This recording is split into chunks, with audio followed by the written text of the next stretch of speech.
I don't know why there seems to be some schools that are afraid to have a creationist come in. There's no reason to be afraid. You certainly can. If I'm unable to come or schedule doesn't permit, I can certainly give you a list of other people who speak on creation. But I think it's essential that students get the information, that they see, hey, it's okay. I can learn about the Bible in my public school. I can learn about creation in my public school. So feel free to give us a call. We hope you enjoy the rest of this video. Well, thank you, boys and girls, for coming this morning. My name is Kent Hovind. I was a high school science teacher for 15 years, and now I travel all over and do seminars on creation, evolution, and dinosaurs. I like science. And we're going to talk about some science things here this morning. Now, this is not my wife. This is just a picture of her. We live in Pensacola, Florida. I've been there for 14 years, and I have 3 children, all married, and 2 grandkids. And we have about 30 people working in my ministry there called Creation Science Evangelism. And we do all sorts of activities on creation and evolution. Now, I like science. I collect science books. I just like science. And today, whenever you see this beep signal, I want you to raise both hands and put them back down as fast as you can. Ready, set, beep. Hands up, back down. Pretty slow, but that's okay. You'll get faster. Okay, I like science. Does anybody here know how to shoot a rubber band? Okay, sir, right there, come on up. And your wife next to you, come on up. Both of you two right there. Okay. Hurry, hurry, hurry. Let's go. What's your name, sir? Jamie. Jeremy? Jeremy. And is this your wife? No. Okay. And what's your name? Jordan. Jordan. Here you go. We have some brand new rubber bands. Jamie and Jordan. Pick one of those. Jeremy. Okay, Jeremy and Jordan. I want you to see how far you can shoot the rubber band. Let's go toward that corner over there where the drinking fountain is. Go ahead, ladies first. Oh, okay. Oh, about the same distance. Okay, girl in the red sweater, stand up there because they can see how far they went. Now watch this carefully because I happen to know the scientific way to shoot a rubber band. You ready to watch this? If you're real quiet, you can actually hear mine go. They go so fast. You ready? The scientific way to shoot a rubber band. Whoa. Now, you are thinking of a question, and the question has 5 words in it. The magic question is, how did you do that? Right now, you're probably thinking of a question. How did you do that anyway? Well, we're going to teach you guys when we're done. If you all sit there real quiet. Let's give them a big hand for practicing. We'll let you try it again in a minute. Thank you. Have a seat. I like science. I'm going to show you guys real quickly the scientific way to make a round airplane. See, moving air has less pressure. Oh, thank you, ma'am. You're a Gentile and a scholar. If I blow under this piece of paper, it will lift up. If I blow over the piece of paper, it will lift up. No, it'll lift up.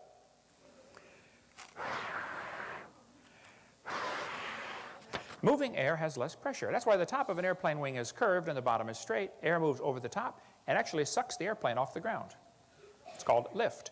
So if I fold it over to make an airplane about an inch like this, and then I fold it over, and then you fold it over, and then you fold it over, and then you fold it over, and then you fold it over and fold it over, and then you fold it over and fold it over.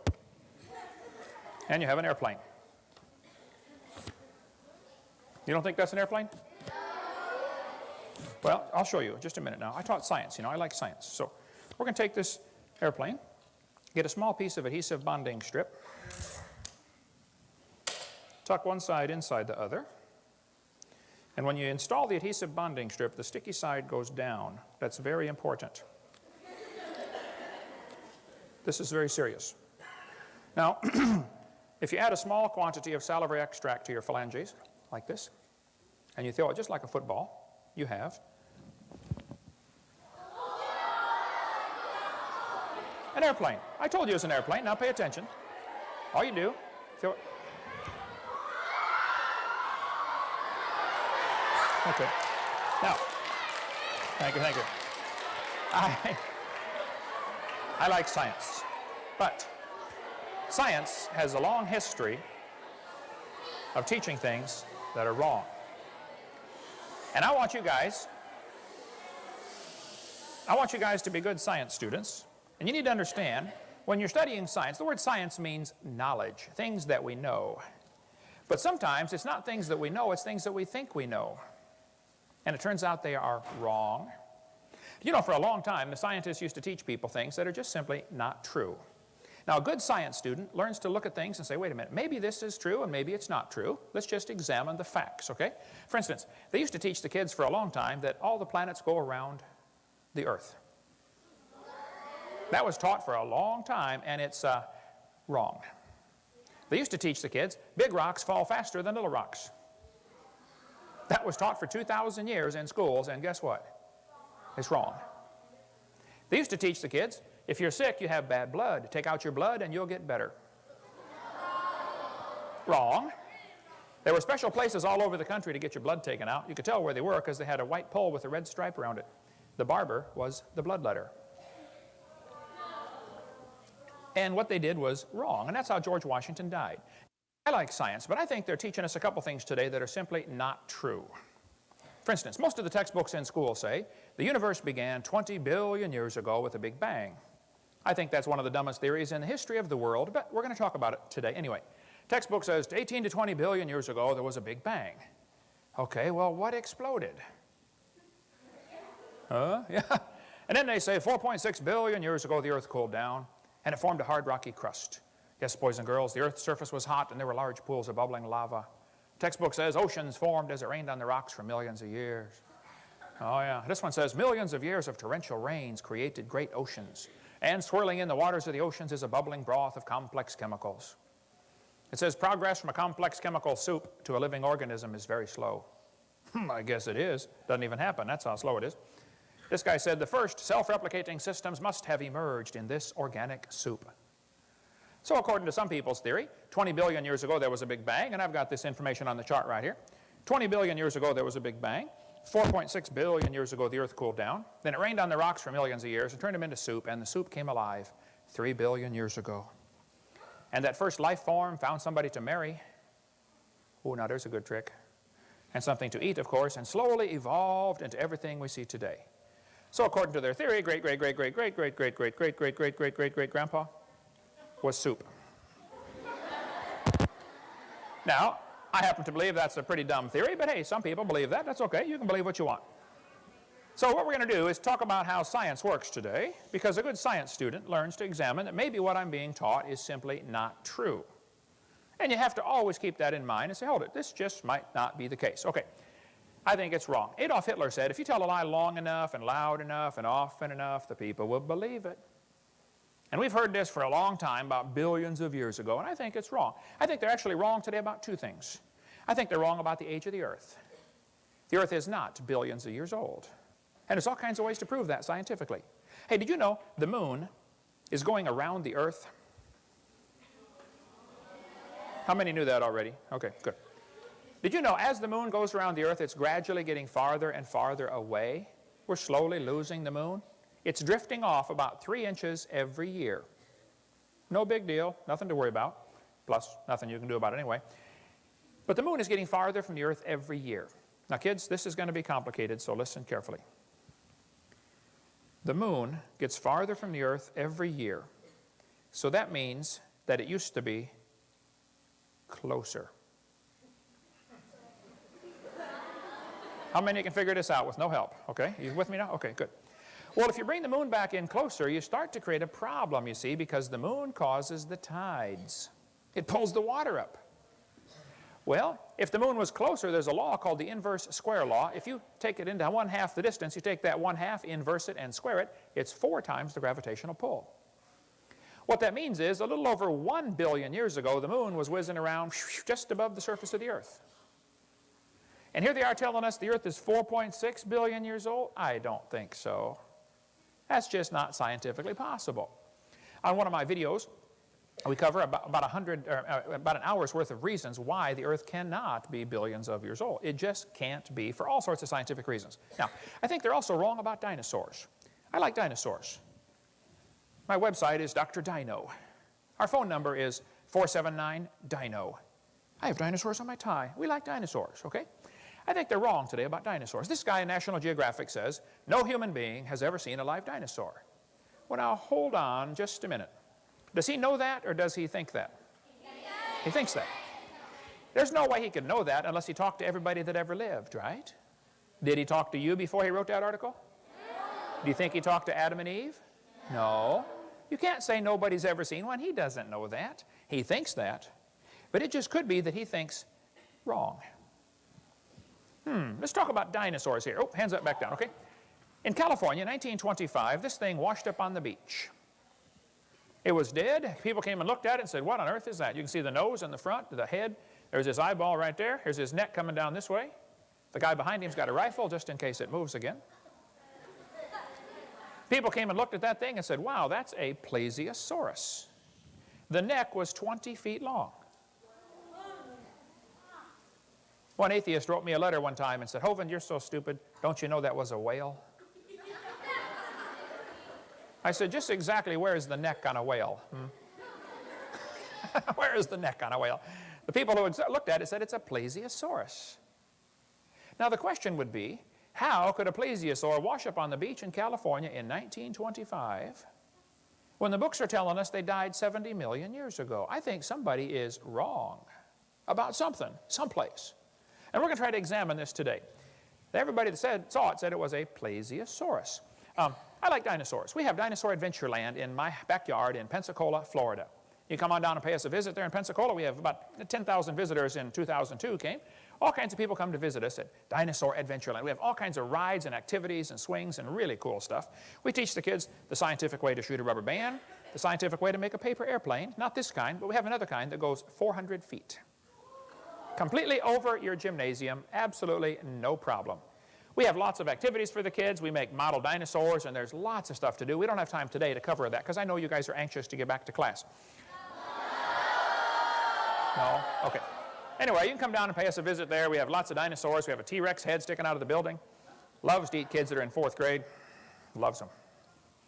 Kids get a Dinosaur Adventureland license. Every activity that we do there has a science lesson and a spiritual lesson. We try to teach kids things that will last them for a lifetime. You can get dinosaur hunting and dinosaur, oh man, lots of cool stuff. If you break a record, you get your name on our website, dinosauradventureland.com, and you get a $5 gift certificate with a famous president on it. That's not me. That's a picture of me. Okay, this is me. Anyway, you can go fossil hunting, where you can dig for fossils. You can try our Congo Trail, where you got to go through the spider web and over the obstacle course and through the cave, carrying a water balloon the whole time. Very difficult to do. You can see our mad scientists, Dr. Kaboom and Dr. Kabang, do science experiments where they blow things up and burn things down, and they have a wonderful time. You can try our climbing wall. Oh, that's a tough one, to see if you can make it all the way to the end of the climbing wall. And that is really hard. You can learn all sorts of interesting lessons there. And you can try our giant swing, our leap of faith off the tower. Here's a kid about to try the leap of faith. You put the kid up there. The tower's about 16 feet tall. You climb up there and you sit in the seat and you hang onto the handles and you take off. Here he goes. Oh, here we go. We're going to put this kid. This kid's 4 years old. We have 3-year-olds do it all the time. And you drop them off. Now that's a swing. If you do hit the tree, it does not hurt the tree. Well, yeah, that's true. Yeah. But it feels better when it quits hurting. Yeah. You can line up and try our leap of faith. The kids jump, they love that. The first time it is absolutely terrifying, and then you're going to want to do it all day long. But you can only do it 300 times per day, no more. Come back the next day and do it again if you'd like.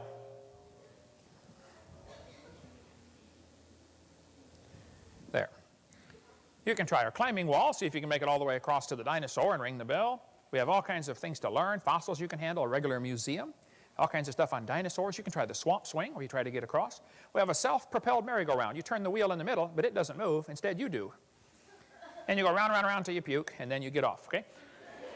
You can try the nerve-wracking ball. We have a 16-pound bowling ball. We put it next to your nose and drop it, and when it swings out and comes back, you can't blink or move to get your card punched. Very scary. You can try our circle swivel spring swingosaurus. I made this one up myself in the middle of the night. I learned if you eat a whole bunch of pizza before you go to bed, at 2 in the morning you get really cool ideas. They're called nightmares. And it swings and circles and swivels and does all sorts of cool things. You can play basketball on the trampoline. If you want to play basketball on a trampoline, that's a lot of fun. There's our circle, swivel, spring, swing. We have a merry-go-round that not only goes around, it swings. A swinging merry-go-round. Pretty cool. And you can try to learn about centrifugal force on our Flingosaurus. We can make dinosaur targets out there, and you go hunting with water balloons. Try to launch water balloons and hit the dinosaurs. You can measure how many horsepower you have with our horsepower demonstration. You hook into the swing and the swing set seat there, and you pull and see how fast you can pull up 15 or 30 or 55 pounds to measure your horsepower. Pretty cool. We like science around our place. Then we make our super airplanes that go 400 feet. The kids really, really like those. We'll teach you how to make one if you come down and visit us. We like dinosaurs. But there's one thing about dinosaurs I do not like. And I'm going to tell you about that in just a minute. Okay? This one is the Apatosaurus. You can pat him, but he will bite. I like the Apatosaurus, but there's one thing about him I do not like. And I'm going to tell you about that in just a minute. This one is the Brachiosaur. Now, the Brachiosaur is different from the Apatosaur. His back legs are longer than his front legs, and his front legs are longer than his back legs. This one's jacked up in the front, this one's jacked up in the back. This one probably got better gas mileage, and this one had more horsepower.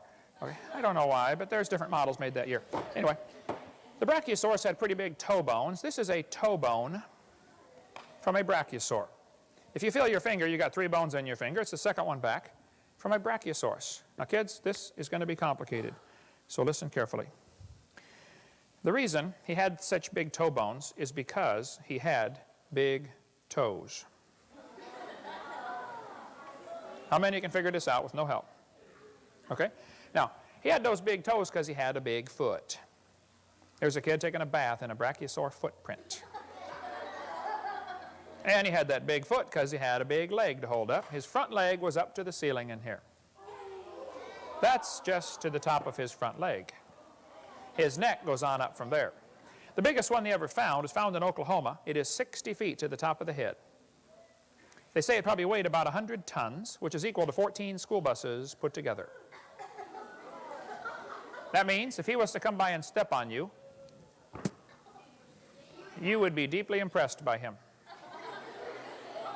You would be road pizza. I like Brachiosaurs. Oh, beep, hands up, back down. Okay. But there's one thing about the Brachiosaur I do not like. And I'm going to tell you about that in just a minute, okay? This one is the Stegosaurus. Now, the Stegosaurus is a very rare dinosaur. Only about 5 or 6 have ever been found. If you found Stegosaur bones, you would be rich. They had plates on their back, and I have with me today a copy, a replica, of one of the small plates. This is one of the little plates down by his tail. The big ones were bigger than the small ones.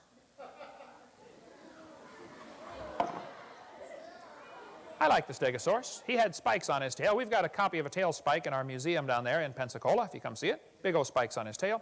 Even though his body was about 20 feet long, his brain was the size of a ping pong ball.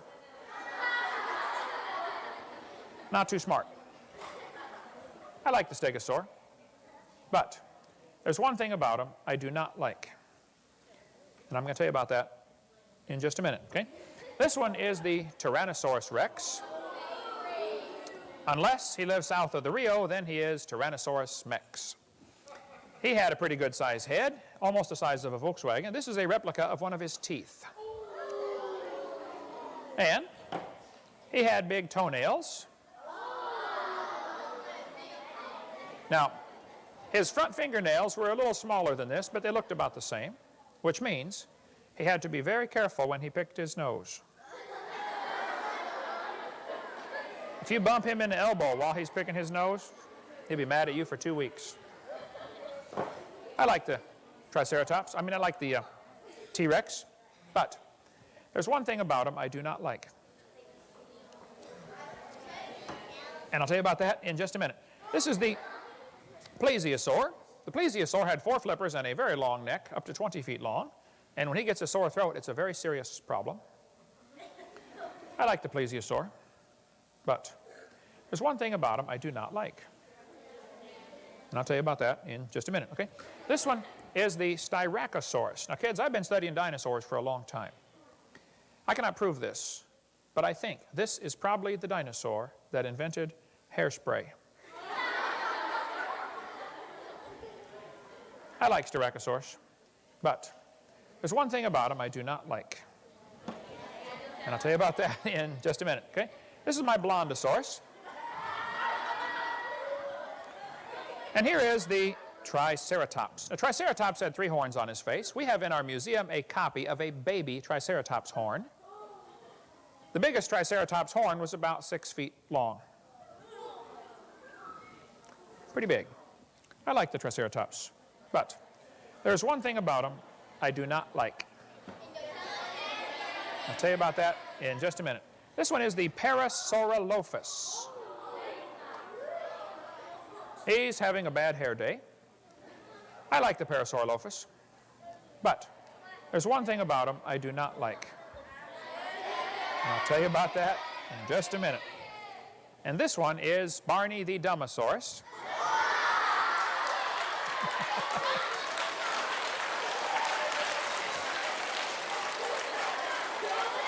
Beep. All right.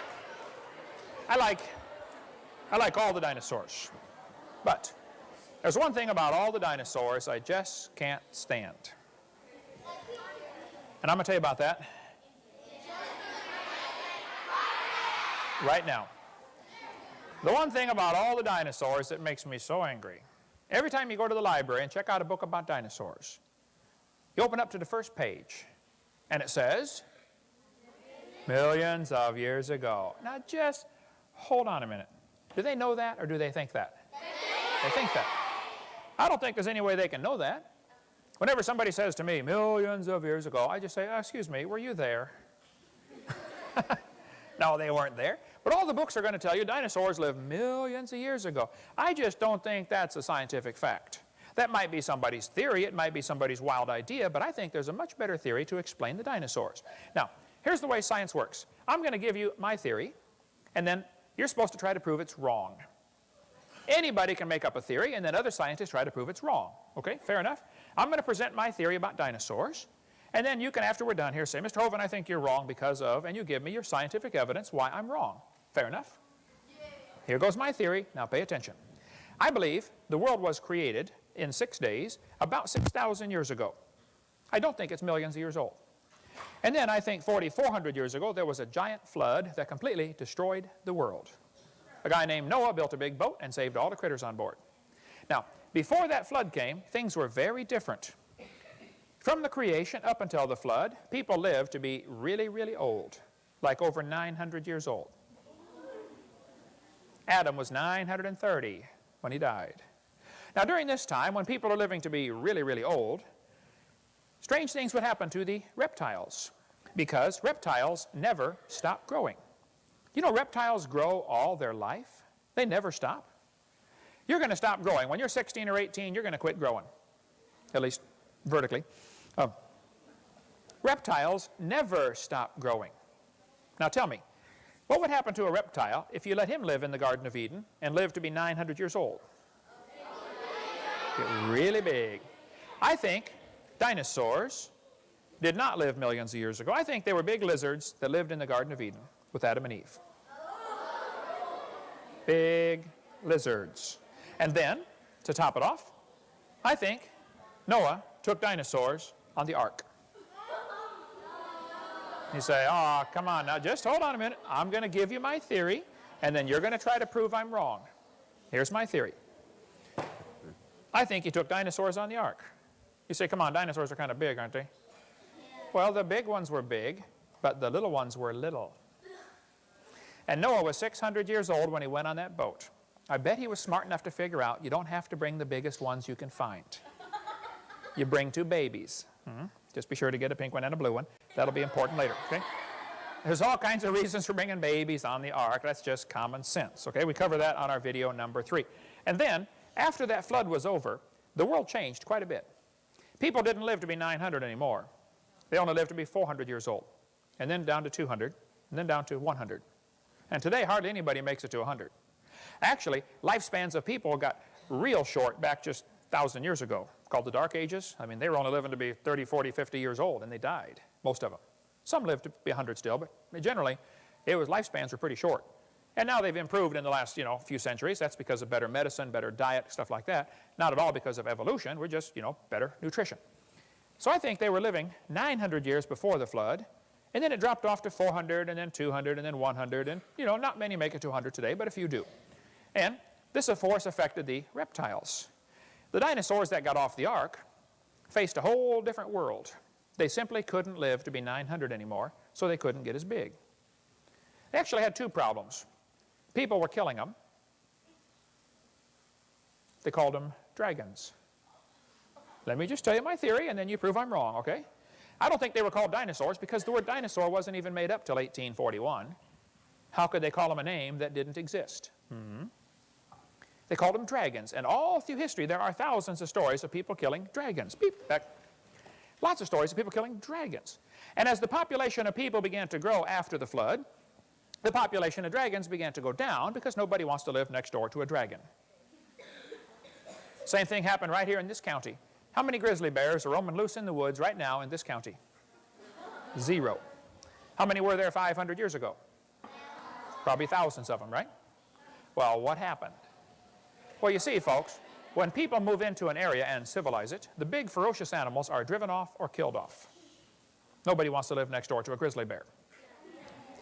The same thing happened to the dragons. Hey, if it came on the evening news tonight that there were 5 grizzly bears roaming around the woods in this county, do you know what would happen by 6 o'clock in the morning? Every redneck in 4 states would be out there with a rifle trying to shoot them. And whoever could shoot the biggest one would be a hero.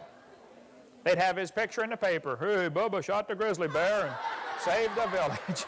That's exactly what would happen. And I think that's what happened to the dinosaurs.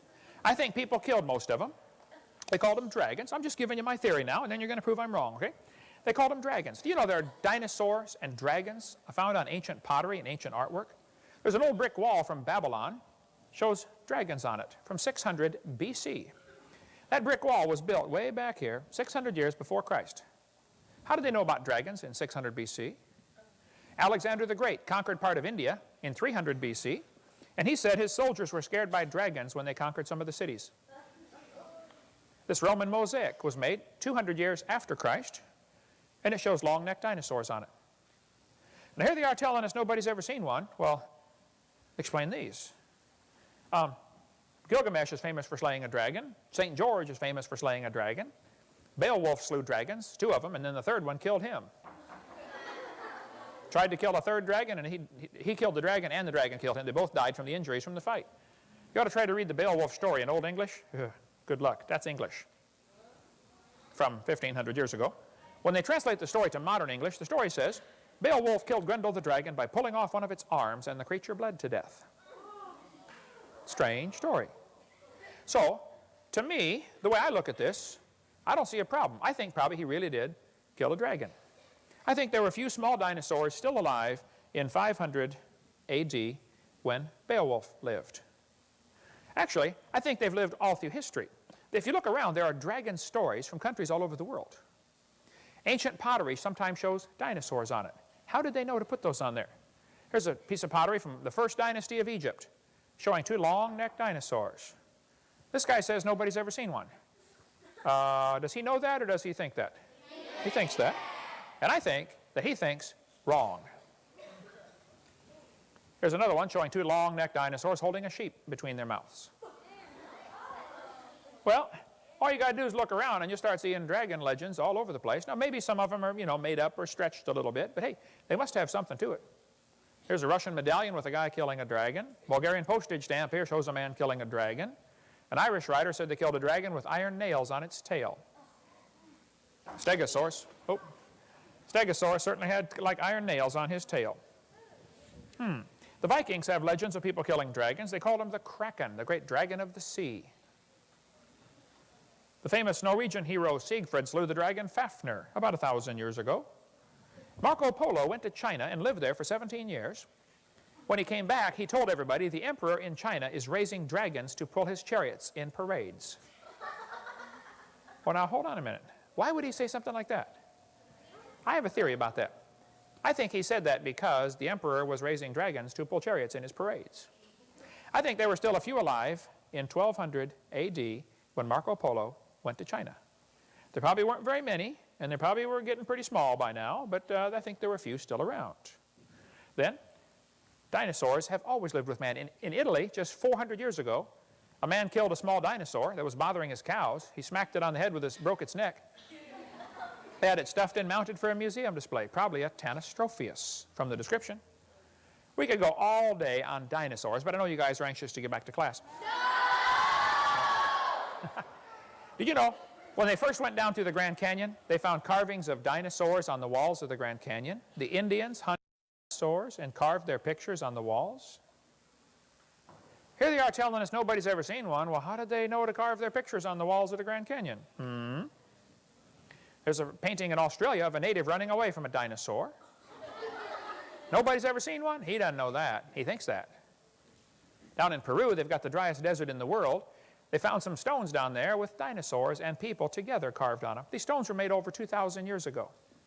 I've got 3 of them in my museum in Pensacola. They're called the Ica stones, the Nazca burial stones from Ica, Peru. Interesting. Now, how did they know to carve dinosaurs on these stones when they were made about the time of Christ? And the word dinosaur wasn't made up till 1841, and dinosaur bones weren't found and put together for museums till the early 1800s, and yet these guys 2,000 years ago knew about them. Not only that, they often showed circles on the sides of the dinosaurs. You know, when you find dinosaur bones, that doesn't tell you what the skin looked like. Did you know fossilized dinosaur skin was found about 10 years ago, and it had circles on the side? They must have seen a live one to know to put those on there. I think we've been told something that's just not true, folks. We've been told dinosaurs lived millions of years ago. I don't believe that for a second. Here's one from my museum. See the circles on the side of the dinosaur? The dinosaur is holding the guy by the head. Here's one where the guy cut the dinosaur's head off with a knife. You know, there are many legends of people seeing dinosaurs just in the last few hundred years. We've been told they lived millions of years ago. I don't think so. I think they always lived with man. And believe it or not, there could be a few still alive today. You know, they found an old Indian burial mound in Peru. Inside the tomb was a pot made with, pottery with a dinosaur on it. The mummy was wrapped up in a blanket, and all around the blanket were dinosaurs. They knew about dinosaurs 2,000 years ago, folks. Now, they're telling us nobody's ever seen one, but he doesn't know that. He thinks that. And according to my theory, this guy is wrong. The Roman sword was found with a dinosaur on it. The Romans knew about dinosaurs. During the age of sailing ships, there are many legends of people sighting sea monsters. They called them sea monsters, and you can read lots of books in the library about that. And some people say, well, they're just making up a story. It could be. Some of them probably are just made up. But when you get thousands of stories of sea monsters, maybe there is something to it. Beep, hands up, down, okay. Dinosaurs are mentioned all through history. One of the oldest books in the world is called the Book of Job, J-O-B. The Book of Job mentions an animal called behemoth. Now, what is a behemoth? Well, some people think it might be an elephant or hippopotamus. I don't think that's possible. I think behemoth is this one right here, the Brachiosaurus. And let me tell you my reasons why. It says he eats grass like an ox. Well, a lot of animals eat grass, right? That could be an elephant or hippopotamus. They eat grass too. It says his tail is like a cedar tree. Well, now, hold on a minute. Have you ever seen an elephant's tail? Not like a cedar tree, no, okay. How about a hippo tail? Not like a cedar tree, no. Anyway, it says his bones are as strong pieces of brass. His bones are like bars of iron. He had big bones. I would say the brachiosaur had big bones. It says his strength is in his loins. His force is in the navel of his belly. The strongest part on him is his belly. Some people say, oh, hey, elephants have a big belly. Yep. Hippopotamus have a big belly. Brachiosaurus has a big belly. He has a big belly. So does he.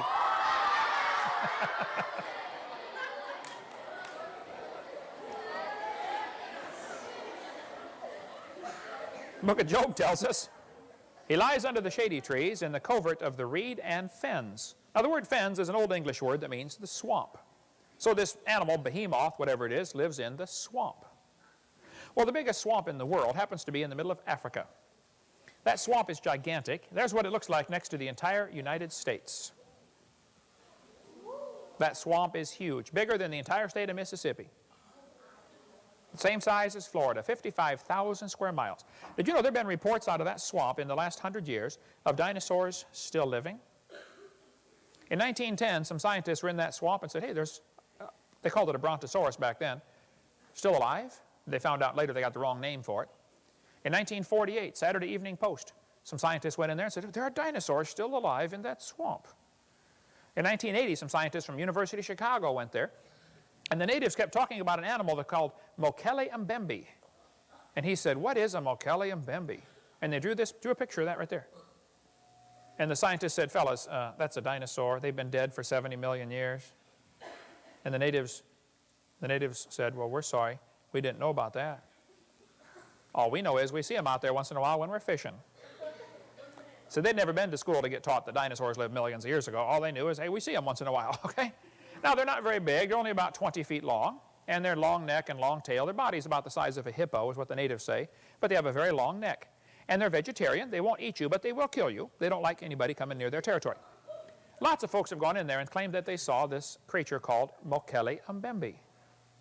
Now, here we are being taught that they lived millions of years ago. A missionary friend of mine was over there for 42 years in the swamp. He said he had 2 pygmies in his church that helped kill one and eat it. There's his phone number there. If you don't believe me, call him up. He's back in Ohio now. Another missionary was there in Kenya. He said, oh yeah, my wife and I saw one with plates on its back, sort of like a stegosaur, but longer and skinnier, with plates on its back. There's a great big lake in Scotland called Loch Ness. Has anybody ever heard of Loch Ness before? Okay. Did you know 11,000 people swear they have seen the Loch Ness Monster, and they call it a plesiosaur? Now, it could be they're all lying. But if 11,000 people claim they've seen something, maybe they have seen something. Why would they all claim they saw a plesiosaur? One family said they saw it with a sheep in its mouth. Reader's Digest here shows a picture of Nessie with its mouth open. Lots of folks claim they've seen this. One guy almost ran into it one night on his motorcycle. He said it was scooting across the road in front of his motorcycle. The guy's a veterinarian student. Scared him half to death. That's a sketch he drew of it right there. One guy got a picture of a diamond-shaped flipper underwater. Nessie apparently has diamond-shaped flippers. Beep. You know, they've been seen all over the world. In 1977, the Japanese fishing boat was dragging their net down by New Zealand, and they snagged something heavy, and when they pulled it up, it was a 32-foot long, 4,000-pound, dead, rotten, stinking carcass of something. It had a long neck and 4 big flippers. They looked at it and said, fellas, I don't know what that is, but that's a strange thing. They also said, it stinks real bad, and we're throwing it back. But they made a special stamp for Japanese mail. They said they had a plesiosaurus in their net. 1977. Now, wait a minute. When I went to school, they told me dinosaurs lived millions of years ago. I don't think so. Something like a dinosaur washed up on the beach in Russia, 1994. It was 39 feet long. Something's been seen in China and in Japan. I mean, I could go on all day about dinosaurs living with people. There's a lake in Canada called Lake Okanagan, where many folks swear they have seen the Ogopogo. That's their nickname for it. Thousands of people will say, oh yeah, I've seen the Ogopogo. There's one called the Cadborosaurus in British Columbia. There's a lake between New York and Vermont called Lake Champlain. Lots of folks claim they've seen the Lake Champlain monster. I talked to the lady that took that picture. I went and met with her, videotaped the interview. I said, Sandy, do you think you saw a dinosaur? She said, no. I know I saw a dinosaur. She and her husband and 2 kids watched it for 10 minutes. When I showed her this one, I said, did it look like that? She said, no. Well, yes, it looked like that, but the neck was shorter. That's what she told me. Now, they're telling us nobody's ever seen one. This thing washed up on the beach in Lake Erie. Nobody even today knows what it is. It's in a museum in Texas. A lot of folks claim they've seen the Lake Erie monster, whatever it is. There could be a few pterodactyls still alive. I've interviewed about 9 people now who claim they've seen one. Small, 6-foot wingspan, 4-foot wingspan. I mentioned in my seminar tape about pterodactyls being seen in Kenya, Africa. The natives over there call it Batamzinga. That's their name for it. And I got a phone call one day, and this guy said, Mr. Hovind, I'm visiting here from Kenya. I'm going to school at Louisiana State University, Baton Rouge. He said, I'm on the Kenya Olympic running team, and I'm going to school in America. He said, I saw your tape about pterodactyls still living. He said, I live in Kenya, and I want you to know, you're right, we have those creatures over there. He said, nobody likes them because they come out at night, and they'd love to eat dead, rotten meat, and especially, you know, if somebody dies and you don't bury them very deep, they'll dig up somebody that died and eat them. He said their wingspan's only about 4 feet, you know, 5 feet, but he said they're over there. I mentioned about pterodactyls being seen in Indonesia. I was speaking at a college one time, and this lady raised her hand. She said, Mr. Hovind, I'm from Indonesia. I'm a medical doctor. I came to America to study English. And she said, I grew up and lived in Indonesia all my life. And she said, you are right. We have those creatures in Indonesia. They call it orangbatai. It's their name for it. She said, why do you teach people over here that they lived millions of years ago? I said, I don't know, because we're dumb, I guess. They did not live millions of years ago. Anyway, the Thunderbird legend is the story of a tribe of Indians that saw this bird, giant bird, get hit by lightning. So they called it the Thunderbird. When it fell to the ground, they found it 3 days later. The buzzards had picked all the meat off the bones, but the wingspan was 20 feet and had a bump on the back of its head. Indian prayer sticks show a pterodactyl head. Now, Henry Ford put an eagle on the taillight of a Thunderbird. Should have been a pterodactyl. You blew that one, Henry. Oh, beep, stand up. Oh, no, there you go. Okay. So the one thing about dinosaurs I don't like. Every time you get a book about dinosaurs, it says millions of years ago. So my theory is very simple. The world was created in 6 days, about 6,000 years ago. There was a great big flood that completely wrecked everything 4,400 years ago. Before the flood, everything lived longer and grew much bigger. After the flood, things changed. Dinosaurs were called dragons. Through history, they were called dragons. People killed most of them. There could be a few still alive today. No big deal. I don't think there's very many, and I don't think they're very big, but there probably are some still around today. Now, as a scientist, your job is to look at the theory and say, you know, maybe that's right. The problem is some people are afraid to say anything against what everybody else believes. Because everybody else believes dinosaurs lived millions of years ago, and they go, oh, I don't want to say anything else because then they're going to make fun of me.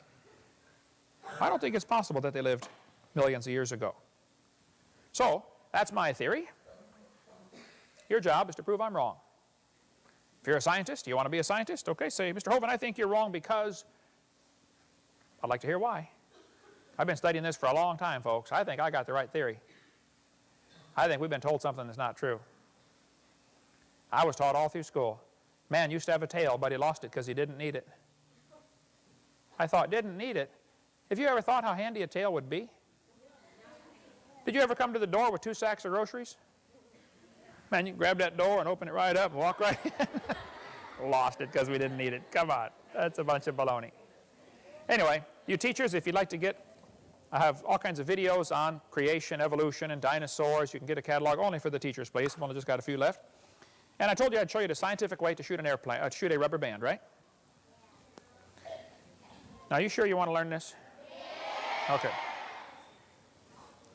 I want you to notice my fingers do not leave my hand at any time. That's important. Okay. What most people do wrong with rubber band shooting is they stretch both sides the same. See, one side is your flesh, the other one is your spirit. Your spirit has to live in your flesh or else you're dead. Okay? If you pull both sides the same, when it flies through the air, if you could watch it in slow motion, the sides are going. They're fighting with each other all the way. So, the secret to high-speed velocity through a fluid medium such as the atmosphere is to minimize the turbulence. All I did was stretch one side tighter than the other.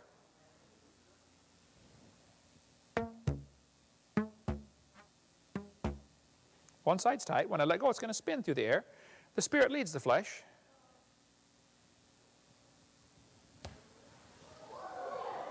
All the way to the back of the gym.